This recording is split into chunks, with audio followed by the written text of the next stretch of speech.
Hey, good morning, good afternoon, good evening, everyone. This is Felix. I'm your friendly neighborhood compliance manager at Pinch Payments. I'd like to welcome you all to the masterclass series that we are hosting. And today, specifically, I'll be talking about getting verified, which is helping everyone uploading your compliance documents and ensuring a smooth verification with the Pinch platform. So let's talk about the account verification and what documents they actually need to supply. So I'm just going to switch to the platform really quick to show you where you input these details. Over here, you can see this is the dashboard that you will look at when you log into the Pinch platform. Going to account settings on the left, the first thing that we need to talk about is the company legal name and ABN. So the ABN is going to be the registration number that's for your business. Usually you search this up by going to the ABR lookup. The company legal name is where it gets a little bit tricky.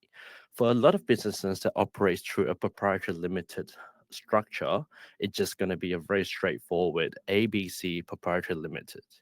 For some companies that operate in a more complex structure such as trust, your company legal name is actually going to be a long form name.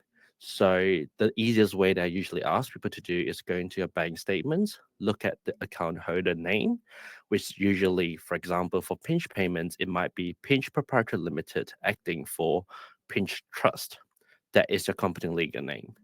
In this page, there are other things for you to fill in. That's going to be the primary email address, secondary email addresses. Another thing that I'd like to talk about is the date of birth. This is going to be the date of birth of the authorized representative that you would like to include for your account. There are some other things like the website, nature of the businesses. These are pretty self-explanatory. You just explain what your business does in a very short form. Other things are like the address and the telephone number. So this is the first page of where you need to put in the compliance information. So now we're going to documents upload. Within documents upload, there are three different sections. Firstly, the POI, which is called the proof of identity. The second thing is going to be the bank statements. And the last thing is going to be the trust deeds. So where do we do this? Going back to the Pinch platform, going to the left into the document section. Over here, you can see there are three distinct categories for you to upload the documents. Let's talk about the proof of identity. Pinch payments require a proof of identity for all the ultimate beneficial owner of your company. So this is not your director. This is going to be the owners of the company that holds 25% or more shares.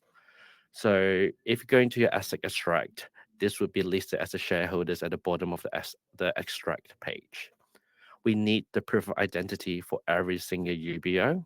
Your company might have five different owners, and we need all five POIs. Acceptable form of POI includes driver license. This needs to be front and back of the driver license.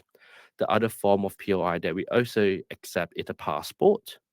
When you up when if you were to upload a passport, please provide a utility bill for us to verify your residential address. The other documents that we also look at is a bank statement. So ideally, we require bank statements that's issued within the last 3 months, and this bank statement should cover transactions that's worth 1 month. What this means is that you just have to make sure the dates are right, covering enough transactions. This allows pinch payments to identify any risk or any transactional patterns that we use to help mitigate any risk of fraud or money laundering that happens to your account.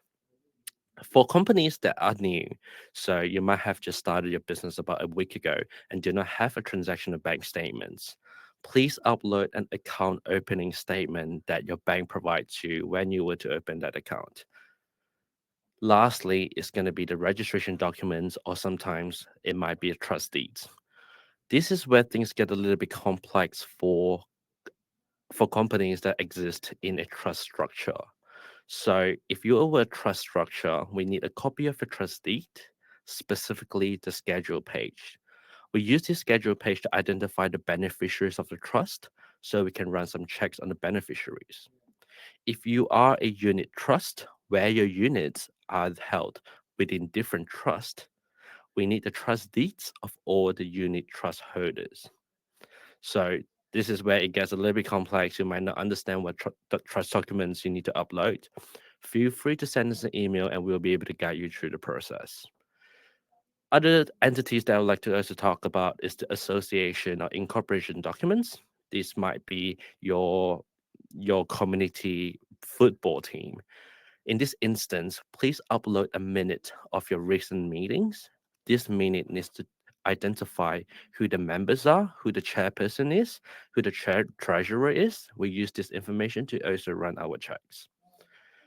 And that should be all for today. And it should help you to upload the correct documents so we can streamline your process and upload and verify your account efficiently.